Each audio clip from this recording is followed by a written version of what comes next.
I want to welcome you to our study of Isaiah. And this is the 7th session, and we're going to explore chapters 15 through 18. And we had originally thought we might go all the way to 19, but you'll see why I didn't want to shortchange 18, so we have a little surprise for most of you as it comes into all of this. But we're going to explore now the world powers. See, the earlier chapters of Isaiah referred to forthcoming judgments, but in rather broad terms. And what he's going to do now from chapters 13 through 27, he's going to deal with prophecies representing the world powers and their downfall. Now, what's going to make this difficult is commingled in these prophecies are some near-term issues that happened long time ago. But also we'll catch clues here and there that the scope of his horizon comes to the end times. So sorting that out is a non-trivial exercise, and most expositors have very different views on the details. But the main implication of all of this, though, is to get across that God does not permit the wickedness of those who have set themselves against the Lord and against his anointed, and those who oppose his people will not go unpunished. And that's the theme that Isaiah is going to hammer through here. And we're going to see prophecies concerning the nations from 13 to 27. We saw Babylon last time, and we also got a glimpse to the origin of all evil in that passage. 15 and 16 will deal with Moab. We're going to talk a lot about Moab here shortly. And in chapter 17, we're going to deal with Damascus, which is really an idiom for all of the Assyrian Empire, actually. Then we're going to talk in chapter 18, we're going to encounter Ethiopia. And that's going to have some surprises for most of us, I believe. But then will come Egypt, and later on Edom and Arabia, and the Palestinians, and Tyre. And then the last few chapters, 24 through 27, are called by expositors as the little apocalypse. It's going to sort of summarize God's judgments against the nations as a whole. And it's very interesting to realize that the nations involved are very clearly identified. And so that we'll stay away from other speculations. Now we'll continue our practice here of glimpsing these passages in the ISV, simply get a feeling for the flow. The International Standard Version Bible, which is just coming out, does a good job at the flow, and I think you'll see that, and it'll also unravel a few of the confusing translations in the King James as we go here. But let's just take a look at the first 4 verses of chapter 15 in the ISV. It's about Moab's impending judgment. A message concerning Moab. For Ir in Moab is destroyed in a night, and Moab is ruined. Because Ir in Moab is destroyed in a single night, Moab is ruined. He has gone up to the temple and to Dibon, to the high places to weep over Nebo and over Medeba. Moab wails. His head is completely bald, and every beard is shaved off. In its streets, they wear sackcloth. On its rooftops and its squares, everyone wails and falls down weeping. And continuing, Heshbon and Eliah cry out. Their voices are heard as far as Jahaz. Therefore the loins of Moab cry loud. Its heart quakes for itself. My heart cries out over Moab. Her fugitives flee as far as Zoar, as far as Eglath Shelishiah. And for at the ascent to Luhith, they go weeping. On the road to Horonaim, they raise a cry of destruction. The Nimrod waters are desolate. The grass is withered. Its vegetation gone. There is no foliage left. Therefore the wealth they have acquired and what they have stored up, they carry them away over the Arab Wadi. For the cry has gone out along the border of Moab. Her wailing reaches as far as Eglaim. Her wailing reaches as far as Beer Elim. The Dibon streams are full of blood, but I will bring upon Dibon even more. A lion will pounce upon those of Moab who escape, upon those who remain in the land. Wow, so that's the flow. Now, tragically, many of those place names, there was about 9 of them thrown at us there. Many of them, they're not sure where they are today. They clearly were in the region that's east of the Jordan, and they were subject to severe attack by the Assyrians. And so Moab, God is using the Assyrians to punish Moab is the broad picture here. But let's just look at it in the King James and see if we can untangle some of this.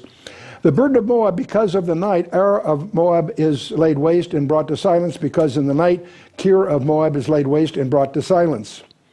See, chapters 15 and 16 are going to deal, of course, with Moab and the judgments on them. And so some of the passages refers to the near term back then, but others are going to be more distant. And of course, the difficulty is, as you explore the expositors, they differ on the details. And Kir, by the way, is a karak on the mountain peak about 10 miles from the southeast corner of the Dead Sea, to give you a rough picture here. And but what we should really do is stand back and recognize that where did Moab start? That it descended from the eldest son of Lot and his eldest daughter's incest. You may remember that from Genesis 19. And on the way to the promised land, the Israelites were opposed by Balak, the king of Moab. So they were adversative, if you will. In fact, he was the one that hired Balaam to curse Israel, if you remember all that from Numbers 31 and so on. During the entire period of the Judges, Eglon, the king of Moab, attacked Israel, capturing Jericho and holding Israel in subjection for 18 years, and that's in Judges 3. And under David later, Moab was conquered and compelled to labor on royal projects and so forth. And so the book of Ruth centers on Ruth herself was a Moabitess, if you will. That's what links the family of David to Bethlehem. So you need to understand the book of Ruth fitting in there. David took his parents there when he was pursued by Paul in 1 Samuel 22. And there's going to be more judgments on Moab. We're going to see that in Jeremiah 48 and so forth. And we're going to encounter that again in the next chapter, of course. It's interesting, though, after all that said, they were friendly and then enemies and so forth. For reasons that are not clear, Moab is among three that elude the thumb of the Antichrist. In Daniel 11:41, Moab is mentioned as one of those that somehow escapes his thumb, if you will. And so they initially were very friendly, but like Edom, they became an enemy of Israel. And that's why this is being laid out by Isaiah here. But it may also important to understand in 840 BC, more than 100 years before Isaiah's prophecy, Messher, the king of Moab, erected a stele, a plaque, if you will, which was discovered in 1868 at Dibon, 3 miles east of the Dead Sea. And with only a few small exceptions, the language that it's inscribed in is virtually identical with ancient Hebrew. And so it's about 3.5 feet high, about 2 inches in breadth and thickness, rounded at the top and so forth. And it's written in Paleo-Hebrew characters. And it was set up by Messher as a record and memorial of his victories. It records his wars with Omri and his public buildings and his wars against Onarim, which is mentioned in our text here. And this inscription is a remarkable degree, supplements and corroborates the history of King Messher in 2 Kings 3, for what it's worth. And so it's in the Louvre today. It's a block of black basalt, and it bears the inscriptions of all what we just said. And you can view this in the Louvre. But anyway, let's move on now with Isaiah 15. He has gone up to Baijith and to Daban and to high places to weep. Moab shall howl over Nebo, over Medeba, and in all their heads shall be baldness and every beard cut off. And those are both symbols of both the shaving off was a form of mourning, if you will. Dibon, by the way, is where the Moabite stone was found, and Medeba belonged to Reuben, by the way. Baijith is actually a temple to Shemoth, the sacred to the Moabites. And these other, Nebo, you remember, that's from Deuteronomy 32. In their streets they shall gird themselves with sackcloth, in the tops of their houses, in their streets everyone shall howl and weeping abundantly. And Heshbon shall cry, and Elieleth, their voice shall be heard even to Jahaz. Therefore the armed soldiers of Moab shall cry out, his life shall be grievous unto him. And Heshbon is also about 20 miles east of Jordan. So we have a rough idea of the geography, but many of these cities are really still in doubt. My heart shall cry out for Moab, his fugitives shall flee unto Zor, a heifer of 3 years old. For by the mounting up of Luhith and the weeping shall they go it up, for the way of Horonaim they shall raise up a cry of destruction. And Zor, you may remember, was spared for Lot's sake back in Genesis 19. It probably is at the very south tip of the Dead Sea is where it's believed to be. For the waters of Nimrim shall be desolate, for the hay is withered away, the grass faileth, there is no green thing. Therefore the abundance they have gotten and that which they have laid up shall they carry away to the brook of the willows. And the cry has gone round about the borders of Moab, the howling thereof unto Eglaim, and the howling thereof unto Beralim. And the waters of Dimon shall be full of blood, and I will bring more upon Dimon, lions upon him that escapeth of Moab, and upon the remnant of the land. And it goes on. We're not through yet. In chapter 16, using the ISV as an overview here, it says, send a lamb. I'll explain that in a minute. But send a lamb to the ruler of the land from Selah by way of the desert to the mountain of the daughter of Zion. Like fluttering birds, like an abandoned nest, so are the daughters of Moab at the fords of the Arnon River. Give us advice. Reach a decision. Cast your shadow as if night had become high noon. Shelter the fugitives and don't betray a single refugee. Let the fugitives from Moab settle among you, be a shelter to them from the destroyer. When the oppressor comes to an end and destruction has ceased and the marauder has vanished from the land, then a throne will be established in gracious love, and there will sit in faithfulness in the tent of David one who seeks judges, seeks justice, and is swift to do what is right. We've heard about Moab's pride, so very proud he became, his arrogance, his pride, and his insolence, therefore he is alone. Get the flavor here. Obviously, Isaiah is pronouncing dire judgment on Moab, and much of that happened in history, and yet you find references through here that are clearly millennial. Speaking of the throne of David and so forth. We're going to talk more about that before we're through here. Therefore let Moab not wail, let everyone wail for Moab. Lament and grieve deeply for the ruined remains of Kir Haresh, for the fields of Heshbon wither, as well as the vines of Sibnah. The rulers and the nations have struck down its choicest vines, which once reached Jazer and pushed to the desert. Its shoots spread out and passed over the sea. Whew. Well, let's take a quick glimpse of the King James rendering of this. Send ye a lamb to the ruler of the land from Selah to the wilderness unto the mount of the daughter of Zion. You need to understand, by the way, that there was a time that David extracted a tribute from them in terms of lambs, number of lambs. So send ye the lamb is an expression referring to sending tribute. And they didn't, by the way. That's one of the reasons they're getting clobbered here. But that's where that phrase may sound strange to us. It's really an echo of history, because that was the way David extracted tribute.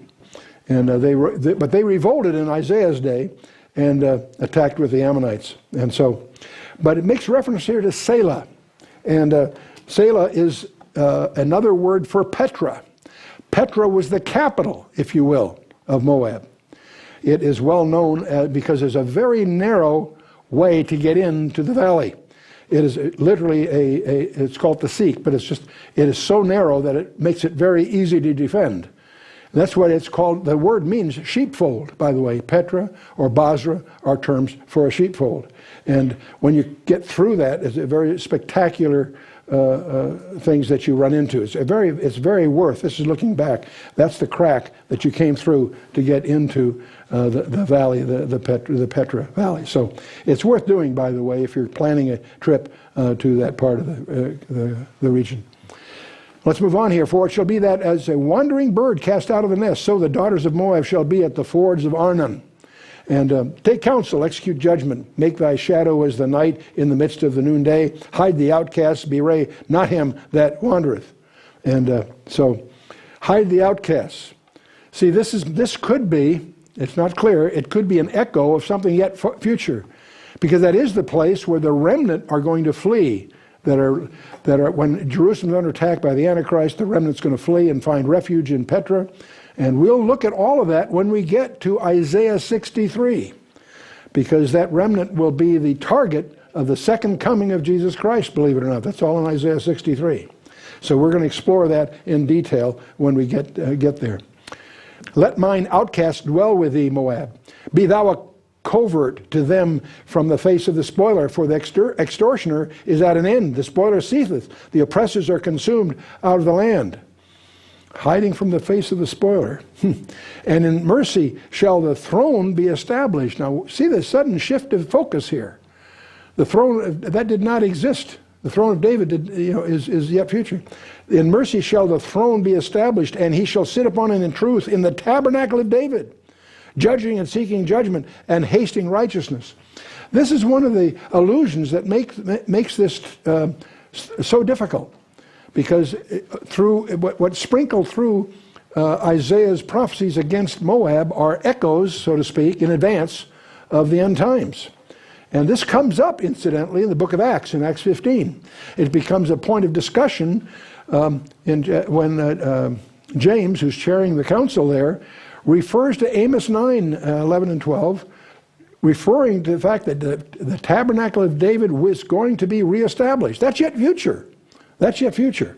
So here's an allusion right in the middle of Isaiah. And in mercy shall the throne be established, and he shall sit upon it in truth in the tabernacle of David. It's a look ahead as a form of solace, if you will.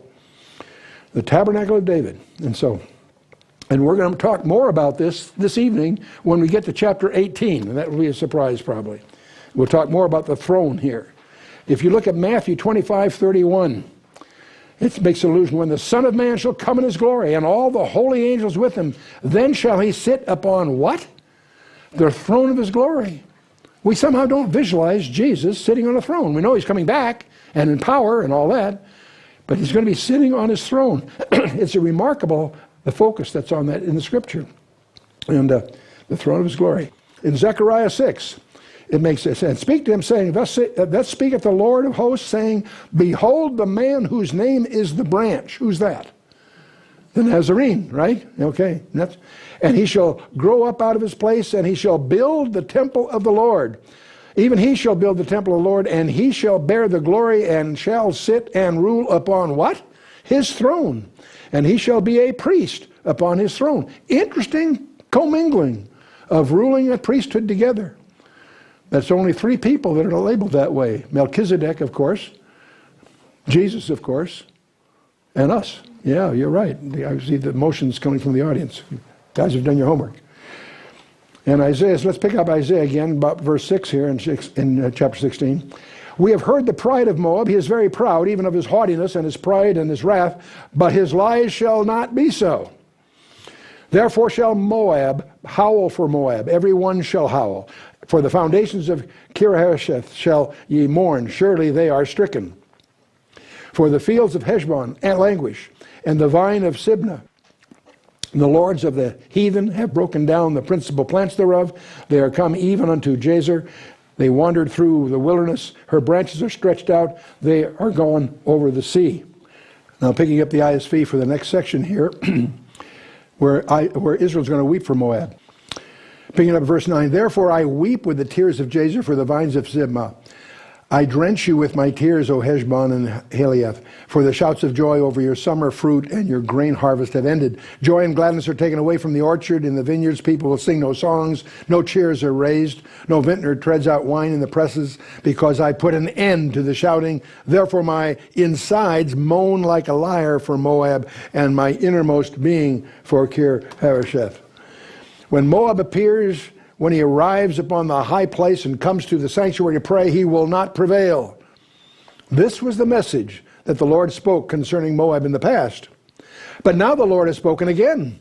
Within 3 years, like the years of a contract worker, Moab's glory will be brought into contempt, in spite of all its great multitude, and its survivors will be very few and of no importance. The ISV carries the flow a little more easier to understand, I think. Let's take a look at the King James, though. Therefore I will bewail with the weeping of Jazer and the vine of Sibmah. I will water thee with my tears, O Heshbon and Eliath, for the shouting for thy summer fruits and for thy harvest is fallen. Then gladness is taken away and joy out of the plentiful field. And in the vineyards there shall be no singing, neither shall there be shouting. The treaders shall tread out no wine in their presses. I have made their vintage shouting to cease. Wherefore my bowels shall sound like a harp for Moab, and my inward parts for Kir-Hareseth.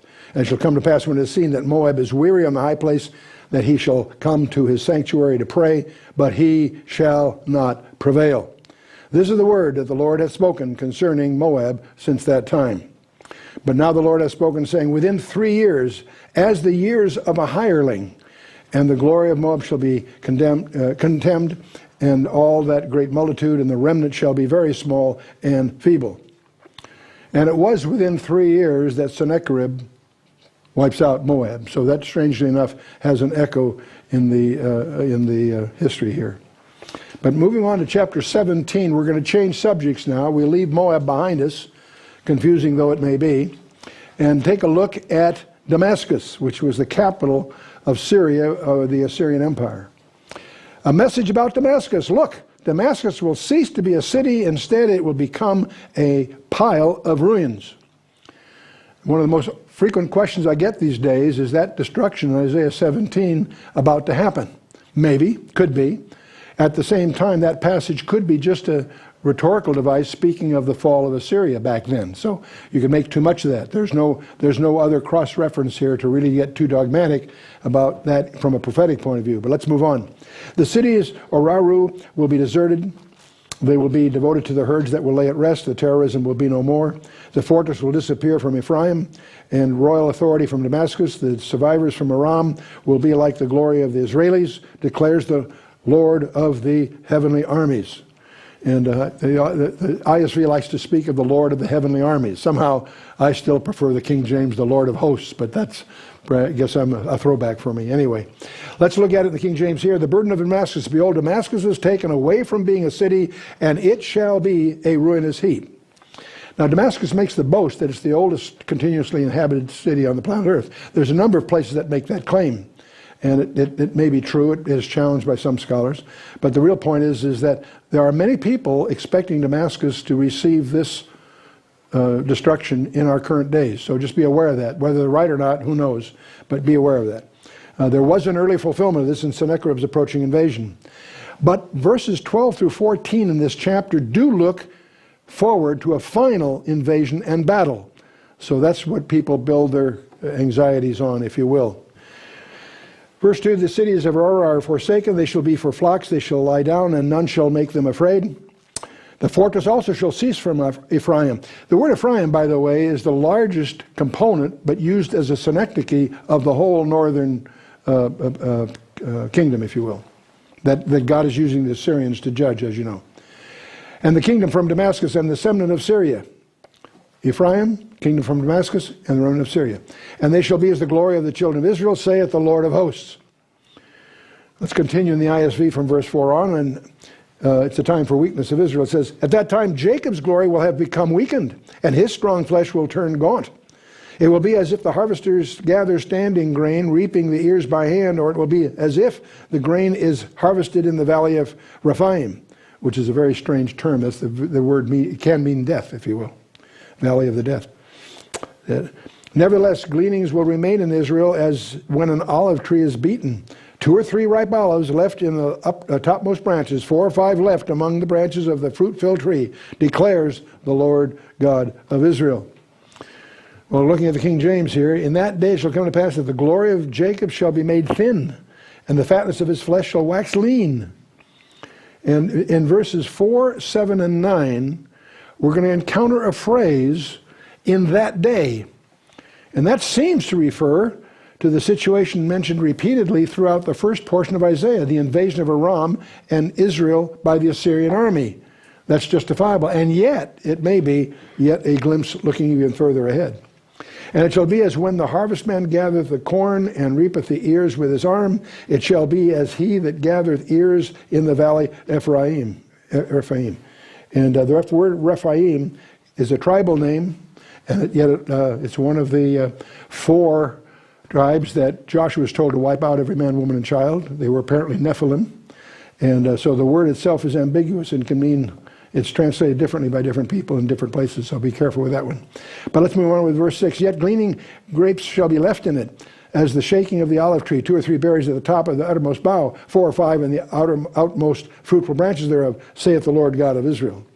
So even in the King James, we pick up the flavor of this, all right, I think. But let's moving on with verse 7. At that time, men will look upon their Maker, and their eyes will honor the Holy One of Israel. They will not look upon the altars, the products that their own fingers have made, and they will have no regard for the Asherah poles or incense altars. Asherah poles were wooden poles that were phallic symbols, if you were part of the pagan idolatry. So let's look at King James here. At that day shall a man look upon his Maker, and his eyes shall have respect for the Holy One of Israel. He shall not look to the altars, the work of his hands, neither shall he respect that which his fingers have made, either groves or images. The word groves typically refers to the Asherah, the phallic symbols that characterized the pagan worship. But there again we have this at that day. Is that a second coming phrase? Possibly. Near fulfillment is in Sennacherib's approaching invasion, but verses 12 through 14 that we're going to encounter look forward to the final invasion. So that's what makes these passages difficult to get too assertive on, because they commingle the past and the future. Verse 9. At that time, their fortified cities that they abandoned because of the Israelis will be like the Israelis, and that's an ISV term. Because of the Israelis will be like desolate places of the forests and hilltops. There will be desolation, for you have forgotten the God of your salvation, have not remembered the rock that is your strength. Who's the rock? We know who that is, right? Okay. Therefore, even though you plant delightful plants, sowing them in imported vine seedlings, at the time that you plant them, carefully making them grow, the very morning you make your seed to sprout, your harvest will be ruined in a time of grief and unbearable pain. Wow. That's a message to the nations in general. In that day shall his strong cities be as forsaken bough, the uppermost branch, which they left because of the children of Israel, and they shall be desolation. Now, verses 9 to 11, Josephus points out that on Mount of Olives and Mount Scopus, the trees were cut down by Titus during the siege of 70 AD, and during the Turkish misrule later, the land was denuded of trees, because the Ottoman Empire taxed trees stupidly. And that's why their trees were they denuded the land. And restoration began by the British, and of course was intensified by the returning Jews. See, the land only yields to the Jews, by the way. That's another whole study you could undertake. Anyway, moving on. Because thou hast forgotten God of thy salvation, hast not been mindful of the rock of thy strength, therefore shalt thou plant pleasant plants, and shalt set it with strange slips. But in the day that thou shalt make thy plant to grow, and in the morning thou shalt make thy seed to flourish, but the harvest shall be a heap in the day of grief and of desperate sorrow. And then picking up the ISV for the rest of it here. How terrible it will be for many peoples who rage like a roaring sea. That's funny how often that's used of the Gentile world. The sea when it cannot rest. The nations are like a sea when it cannot rest, whose waters cast up mire and dirt. We'll get that. Isaiah really deals with that in his 55th chapter. But getting back here. Oh, how the uproar of nations is like the sound of rushing mighty water, how they roar. The nations roar like rushing of many waters, but the Lord will rebuke them, and they will run far away, chased like chaff down from the mountains, or like the thick dust that rolls along, blown by a windstorm. When the evening arrives, watch out, sudden terror. By morning they will be there no longer. So it will be for those who plunder us, and what will happen to those who rob us. So these are words from Isaiah. When they fit is a mystery. Let's look at it in the King James. Woe to the multitude of many people which make a noise like the noise of the seas, and like the rushing of the nations, that make a rushing like the rushing of the mighty waters. And that's a phrase you see all through the scripture, of course. The nations shall rush like the rushing of many waters, but God will rebuke them. And they shall flee far off, and shall be chased as the chaff of the mountains before the wind, and like a rolling thing before the whirlwind. Now, from my perception, I think the King James flows, well, we can pick it up pretty well. The ISV is helpful, but King James seems to do a good job here. And behold, even at eventide trouble, and before the morning he is not. This is the portion of them that spoil us, and the lot of them that rob us. Wow. Now we are in chapter 18, and we're going to shift gears here a little bit. This is one of the places, I have to admit, the ISV really bails us out of a mess, because the King James translation of chapter 18 is, well, you'll see, pretty peculiar. The ISV helps us through this very well, I believe. The word in the Hebrew is kush, by the way. And this is one. Anyway, this is a passage in which the ISV really repairs the quaint King James. And I want you to pay attention to the apparent provocative global role of the Ethiopians portrayed here. Now it says, woe to the land of whirring wings that is beyond the rivers of Cush. I'll explain that when we get to the King James a little better. Which sends envoys by the sea in papyrus boats over the water.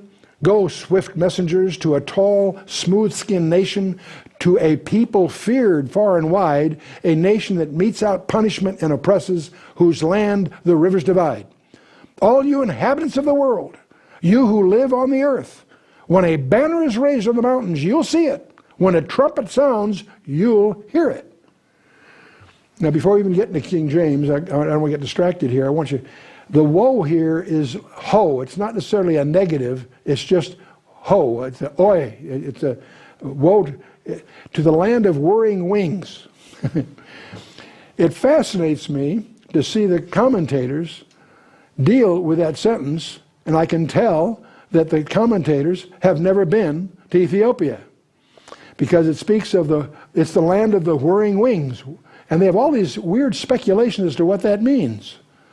Let me tell you, when you land, if you've been to Ethiopia and you land at the airport, one of the first things you will buy for about $1 is a swisher, a little pole with a horse tail on it that you keep the flies away with. There are places in Ethiopia the flies are really annoying, and I have one at my office, and I didn't have one. I would have it here to show you how you use it back and forth to keep the flies away. When I was in Ethiopia in one of our several trips there, I had a hat that I got from my Australian friends that has the little corks on it, and everybody made fun of me. What are you doing with that thing? And they quickly found out I didn't have to buy a swisher, because those things keep the flies away, which is what they're designed to do. So it's very amusing to me, because as you read all the different commentators with the very bookish kind of responses, they obviously hadn't visited, because anyone visited knows exactly what it's talking about here. And which says on by the sea, in papyrus boats, they still make their boats there out of bulrushes. We were in them to get over to town of Kirkus Island. I'll talk about that in a little bit. Go, swift messengers, to a tall, they're very tall, smooth-skinned, they don't have hair on their skin, nation, the Ethiopians, to a people feared far and wide. Ethiopia has a long military history, far and wide, a nation that metes out punishment and oppresses, those lands and the rivers divide. All you inhabitants, get this, notice verse 3 here. All you inhabitants of the world who live on the earth, when a banner is raised in the mountains, you'll see it. When the trumpet sounds, you'll hear it. Do you see, Isaiah is calling all of our attention to Ethiopia here. Let's see what comes next here. For this is what the Lord told me, Isaiah says. I will remain quiet and watch in my dwelling place like dazzling heat in the sunshine, like a cloud of dew in the heat of harvest. For before the harvest, when the season of budding is over and the sour grapes ripen into mature grapes, he cuts off the shoots with pruning knives, clearing away the spreading branches as he lops them off. That's kind of weird. He's pruning before harvest? What could that possibly mean? That's your assignment to figure out. And they will all be left for birds of prey that lived on the mountains, and for wild animals. Birds of prey will pass the summer feeding on them, and all the wild animals will pass the winter feeding on them. Really? Okay. Now get verse 7. It's the last. This is a short little chapter, but I want you to pay attention to verse 7. It's the last verse. At that time, tribute, an offering, a special offering, will be brought to the Lord of the heavenly armies from a tall and smooth-skinned people, from a people feared, far and wide, a nation that metes out punishment and oppresses, whose land the rivers divide. That's a phrase that introduced this chapter from verse 1. That's just an echo of those same verses. The tribute will be brought to the Lord, to Mount Zion, the place that bears the name of the Lord. Period. That ends the chapter. What on earth is going on? There's a specific gift or offering that's going to be given to the Lord when he rules on Mount Zion. Do you hear that? Okay, now let's take a look at the King James. You'll see this is one of the places the ISV does a much better job at the translation. The King James is a little clumsy. Woe to the land, shadowing with wings, which is beyond the rivers of shadowing with wings is a strange way of whirring with the wings is the way. That's why you buy your swisher when you land at the airport. And so And the term ho is misleading. It's a calling to attention. The sent ambassadors by sea, even the vessels of bulrushes upon the water, saying, Go, ye swift messengers, to a nation scattered and peeled. What? To a people terrible from the beginning, hitherto, a nation meted out and trodden down, whose land the rivers have spoiled. It's astonishing to see the various expositors speculate on what this might be referring to. And so this is where the ISV does a good... The bulrushes, by the way, are what you make papyrus out of. And they actually make their boats out of that. We went in one of those boats where we get to... I'll show you that in a minute. Which the rivers have divided or traversed. Okay. But a nation that's scattered and peeled, that's a dandy phrase. What's that mean? Well, it turns out scattered is mashak in the Hebrew. It can mean to drag, seize, prolong, continue. It actually can mean to be tall. That's not obvious, you follow me, but that's what the ISV people recognized. And peeled, no, polished, scored, smooth. It was tall and smooth. That characterizes the Ethiopians if you've been there. The Ethiopians are smooth-skinned, tall, and attractive. They also have a history of being warriors, very effective warriors, with a long history of successes in warfare. From a tall and smooth-skinned people, from a people feared far and wide, what the ISV validly translates the Hebrew. So this is one of the places the King James kind of leaves us in a thicket of confusion. So, now get verse 3. All ye inhabitants of the world, ye dwellers on the earth, see ye when he lifted up an ensign on the mountains, when he bloweth the trumpet, hear ye. This is of something of worldwide attention that's leading up to here. All the world are going to take notice. For the Lord said unto me, I will take my rest, and I will consider my dwelling place like a clear heat upon herbs, and a cloud of dew in the heat of harvest. And who's taking a rest here? The Lord. The Lord said to me, I will take my rest. Interesting. For the harvest, when the bud is perfect and the sour grape is ripening, the flower, he will cut off the sprigs and pruning hooks and take away and cut down the branches. Really? Pruning before harvest. And they shall be left together unto the fowls of the mountains and the beasts of the earth, and the fowls shall summer upon them, and all the beasts of the earth shall winter upon them. And we get to verse 7. In that time shall the present be brought unto the Lord of hosts, of a people scattered and peeled, from a people terrible from the beginning hitherto, a nation meted out and trodden underfoot, whose land the rivers of this world, to the place of the name of the Lord of hosts, Mount Zion. So Ethiopia appears as a representative of the whole world, doing homage to the true God, and this tribute that they're going to bring will be brought to the place where the name of the Lord dwells. Wow, okay. What's that all about? The present. The present. These 7 verses climax with verse 7. This present, and the word is shea, it's the gift. It's a gift offered as homage, is what the Hebrew implies. And it's going to be brought to the place of the name of the Lord of hosts, the Mount Zion. And that gives me a little excuse here to take you on a little insert, if I may. And I want to do a tutorial insert here on the Ark of the Covenant, which has, of course, been popularized in fictional nonsense. But what is also associated with that is something we overlook, the seat of mercy. We think of it as the lid of the ark. No, it's always separate. The Ark of the Covenant, the seat of mercy is on a lid, but it's always defined as a separate item. And we tend to overlook it. We tend to lump those together and call it the Ark of the Covenant together. Are these relics for the future, is my question for you tonight. There are 6 theories about where the Ark is today. You realize in Herod's temple, the temple during Christ's ministry, had no Ark of the Covenant in it. It had disappeared long before. And scholars argue about where some say it was taken by Menelik to Ethiopia during Solomon's apostasy. And that's the theory that the Ethiopians have. That legend is in their constitution, by the way. It happens to be non-biblical. And because most people who realize it's non-biblical thus dismiss the whole idea of the ark being in Ethiopia because of that. They overlook something else I'm going to show you. Taken by Shishak. That's what that was the theory of the movie, that the Indiana Jones movie was use that particular theory for their little excursion. Some in 2 Maccabees, it seems to be hidden by Jeremiah on Mount Nebo, but that's not inspired from the. The rabbis today will argue that it's hidden under the Temple Mount somewhere, and most people feel it was taken by the Babylonians during the days of Nebuchadnezzar. There's reasons that probably didn't. But the one that everybody overlooks is that it was taken to Egypt during Manasseh's atrocities. After Hezekiah, the time of Isaiah that we're dealing with, Hezekiah is going to die.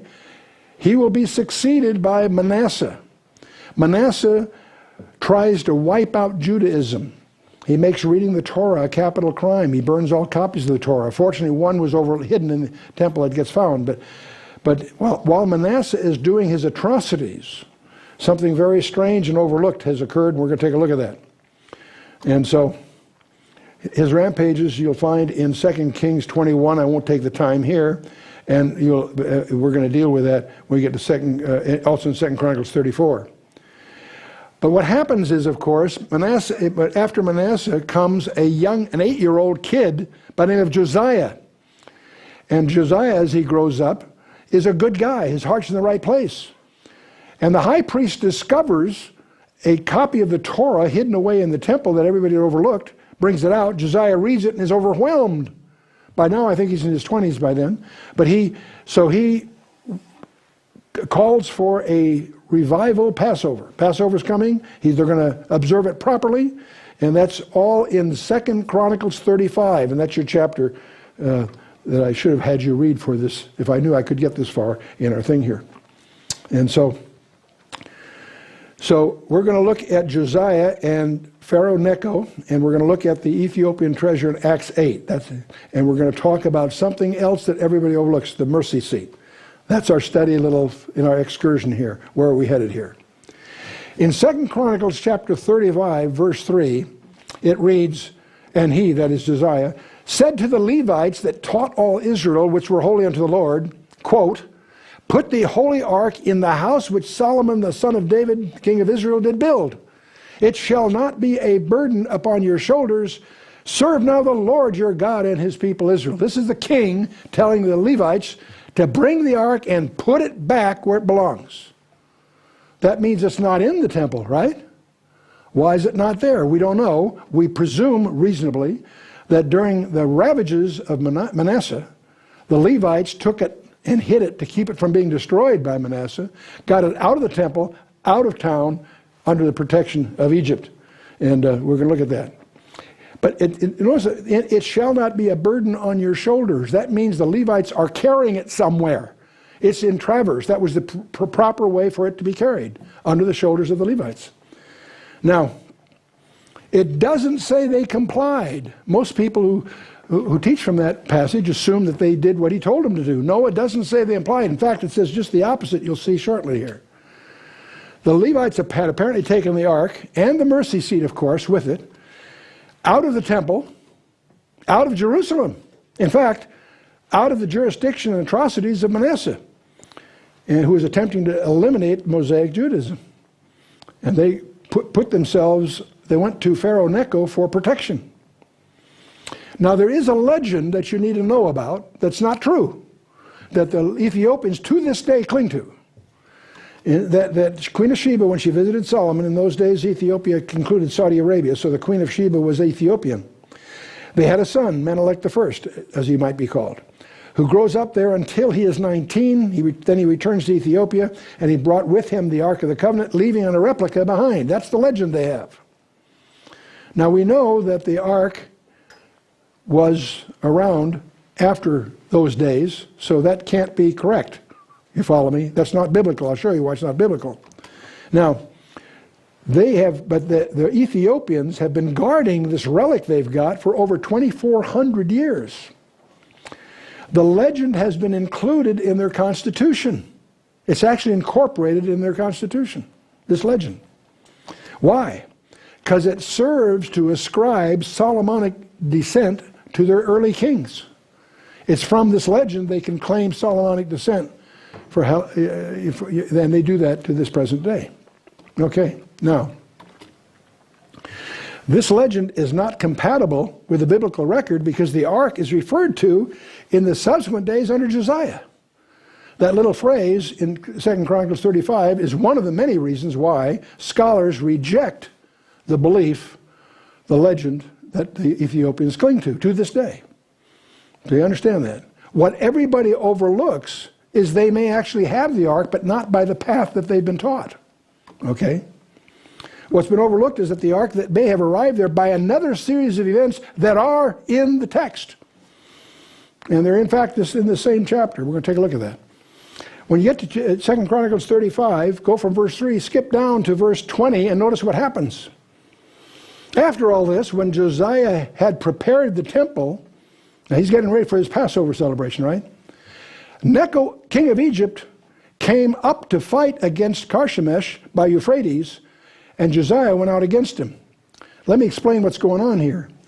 The Assyrian Empire, this giant empire, is starting to come apart. Pharaoh Necho is bringing up arms against the Assyrians. So he's attacking the enemy of Israel, right? But Josiah goes against him, against Pharaoh Necho. Josiah went out against him. Why? That's crazy. The enemy of your enemy should be your friend. No, he's attacking, for some reason, some undisclosed reason, Josiah is attacking Pharaoh Necho. What does Pharaoh Necho do? Next verse, verse 21. But he sent ambassadors to him, saying, What have I to do with thee, thou king of Judah? I come not against thee this day, but against the house wherewith I have war. For God commanded me to make haste. Forbear thee from meddling with God, who is with me, that he destroy thee not. Get the strange picture that's going on here. Pharaoh Necho is going against Assyria, this empire.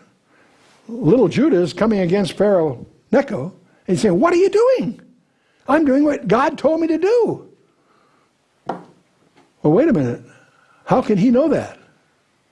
I'll tell you. Let's go to the next verse. See, I come not against thee this day, but against the house wherewith I have war. For God commanded me to make haste. Forbear thee from meddling with God, who is with me, that destroys. I want you to notice verse 22. Verse 22 is not part of the quote by Pharaoh Necho. It's a comment by the chronicler. Nevertheless, Josiah would not turn his face from him, but disguised himself that he might fight with him, and hearkened not unto the words of Necho from the mouth of God, and came to flight in the valley of Megiddo. So Josiah encounters Necho's forces at the Megiddo, and Josiah gets killed. And the rest of the chapter bemoans this great king. That's his end. But that raises something. See, the archer shot at King Josiah, and the king said to his servants, Have me away, for I'm sore wounded, and he dies. But wait a minute. What on earth is going on here? Why is Josiah going against Pharaoh Necho? And the answer is obvious when you think about it. He wants the ark back. That's where the ark turns out to have been sent by the Levites. And that's been confirmed archaeologically, by the way. But I want you to understand that Necho heard from the mouth of God. How would Necho... See, when you study the passages about Josiah, you'll discover Josiah always learns God's will from Huldah the prophetess. Why isn't he dealing with the Levites? Because they're out, the Ark of the Covenant's not there. They set up shop in the Elephantine Island, the capital of Egypt at that time. And that's where Necho is getting his word from. They set up shop, and Levites did. Notice that verse 22 is a declaration of the chronicler, not the Pharaoh Necho. So what are the issues here? Why did Josiah persist attacking Pharaoh Necho? Why did Pharaoh Necho feel that God was on his side? How could Pharaoh Necho have had instructions from the mouth of God? That comes from the biblical text, not from this quote. Why did Josiah rely on the prophetess Huldah rather than the Levitical priesthood? Those are questions I'll leave you to think, see if there's any alternative answers. And by the way, I don't want to sandbag you here. I shall tell you one more thing. Pharaoh Necho was not Egyptian. He was Ethiopian. That's interesting, isn't it? Very interesting for a lot of reasons. And he was Ethiopian. Now, there is a documented tradition, and we checked this out. We actually went there and talked to archaeologists and so forth. In 642 BC, on Elephantine Island in Egypt, the Levites set up the tabernacle. In 470 BC, it moves to Damascus Island, which is one of the many, many islands on this gigantic lake called Lake Tana in Ethiopia. And in 330, it moves from there to Axum, where it is today. Whatever it is they've been guarding, that's its history. And it's presently in a fortress which is known as St. Mary's of Zion Church. I'll show you that picture of that. And apparently, whatever they've got, it's destined to be presented to the Messiah on Mount Zion. Now, if you track this out, follow me here. Apparently, the Levites, to get it out of Manasseh's realm, take it under Pharaoh Necho, and his headquarters in those days was on an island on the Nile called Elephantine Island. It was the fortified capital of Pharaoh Necho.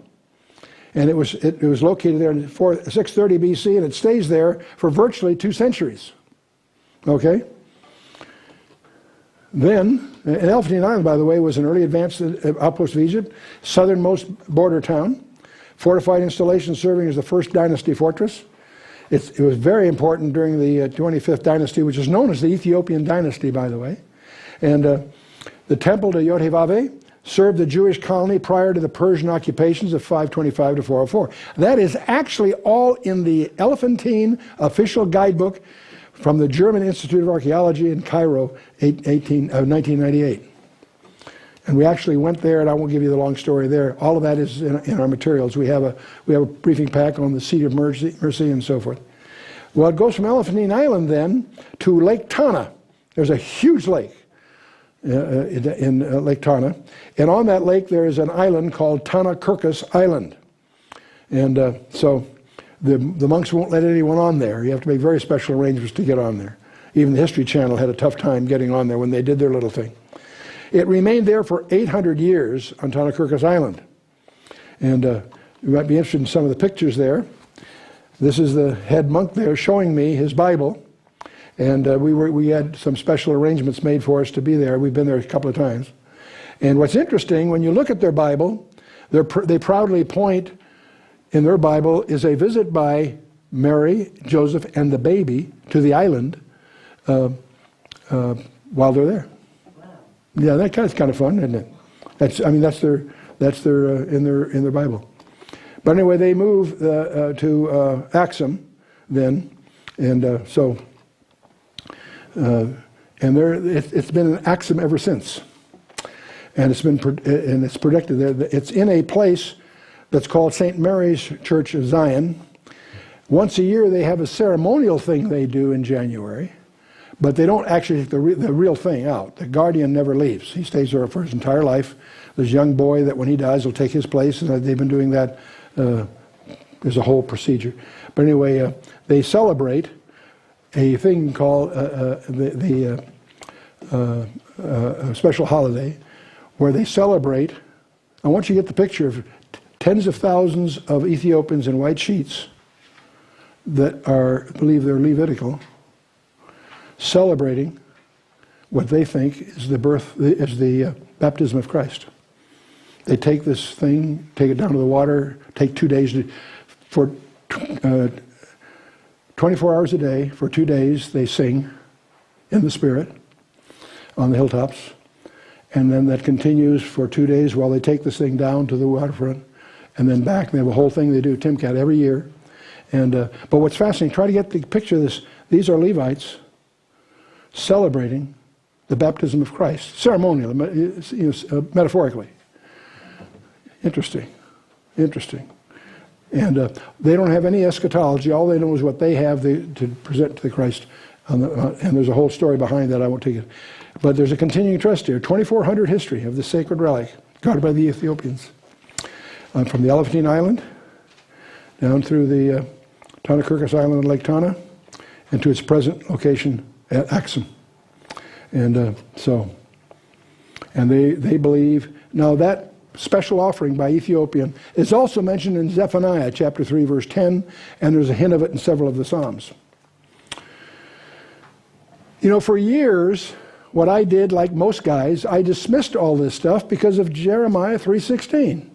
I'm guilty of doing the same thing everybody's done. They come to Jeremiah 3:16. It shall come to pass, when ye be multiplied and increased in the land in those days, saith the Lord, they shall say no more, the ark of the covenant of the Lord. Neither shall it come to mind, neither shall they remember it, neither shall they visit it, neither shall that be done anymore. I quoted that verse in a number of Bible studies many, many years ago, like most people did, as a way of just dismissing the Ark of the Covenant issue altogether. What I didn't do is look at the next verse. Read the next verse. At that time, they shall call Jerusalem the throne of the Lord. Really? And all the nations shall be gathered unto it, to the name of the Lord, to Jerusalem. Neither shall they walk any more after the imagination of their evil heart. The subject changes. The Ark of the Covenant is not remembered anymore. What's the issue is the throne. The throne. Wow. What are we talking about, the throne? And it doesn't occur to people that the mercy seat will be the throne of the Messiah in the millennium. That's my premise. And so the throne is there. So it's interesting when you look at Leviticus 16:15, when in Yom Kippur, when the high priest goes in and sprinkles the blood on the mercy seat. It says, then shall you kill the goat with the sin offering that is for the people, and bring his blood within the veil, and do with that blood as he did with the blood of the bullock, and sprinkle it upon the mercy seat. Oh, and there's a phrase there. What? And before. I always miss that. Everybody does. They sprinkle the blood between the cherubim, obviously, on the mercy seat, right? Sprinkle it upon the mercy seat. Visualize it, gold, hammered gold thing. See, the Ark of the Covenant is wood covered with gold. It's falling apart. It's old. It's the lid, as we would think of it. The mercy seat is hammered gold. It's solid. But it has two cherubim. And nobody knows the configuration. They all presume that they know that the wings touch. Not necessarily both of them. I'll come back to that. And they sprinkle blood there and also before. Well, that doesn't come up until you get to Ezekiel 43, where it's talking about the millennial temple. Where Ezekiel says, I heard him speaking with me out of the temple, and the man stood by me, and he said unto me, Son of man, the place of my throne, the place of the soles of my feet, where I will dwell in the midst of the children of Israel forever. And my holy name shall the house of Israel no more defile. Neither shall they, nor their kings, by their whoredom, or by their carcasses of the kings in their places. Notice a strange phrase here. On my throne and the place of my soles of my feet. Does that tie to Leviticus 16:15? And that's why they sprinkle the blood between the cherubim and in front of them for the soles of his feet. That was done once a year at Yom Kippur. And clearly the mercy seat is what makes the seat of mercy is what makes his kingdom possible.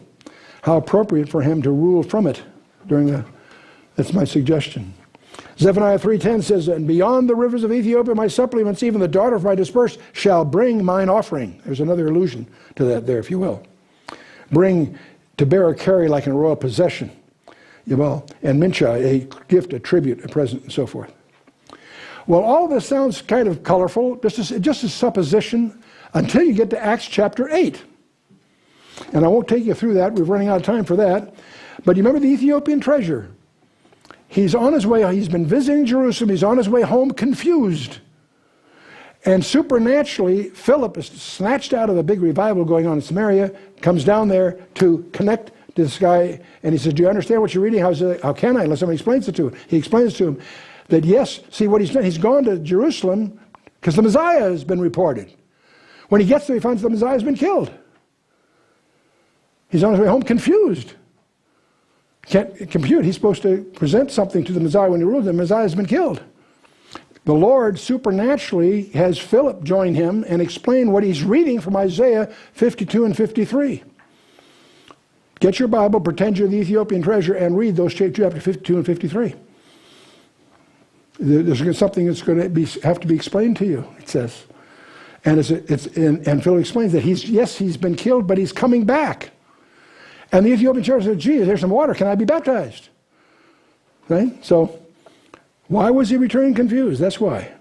After being saved, what did he report to Candace, the queen of Ethiopia? She dispatched him to go there. He's on his way home confused. What does he tell her? The Bible doesn't say, I'll have a suspicion. I think he said to her, she says, has the time come? And he says, not yet. He was sent to check out, is Messiah ruling from, Messiah's come, but is he ruling from Zion? Not yet. Will he be? Absolutely. And when he does, I believe the Ethiopians are going to deliver what they've been storing. And they have no idea what they don't realize. The critical thing is not the Ark of the Covenant, it's the lid, as we would call it. It's the seat of mercy. Well, for your next session, so I don't have more time to develop that. That itself could spend a couple hours just on that topic, but I couldn't let you put your toe into Isaiah 18 without sharing that with you. And but I want you to prepare for next time by studying the chapters from 19 to about 23. I'm not quite sure how far we'll get, but we'll try to move along. Isaiah 19 is a subject of some very, very bizarre legends, and I'll share that with you when we get there. In the meantime, let's stand for, or let's bow our hearts for a word of prayer.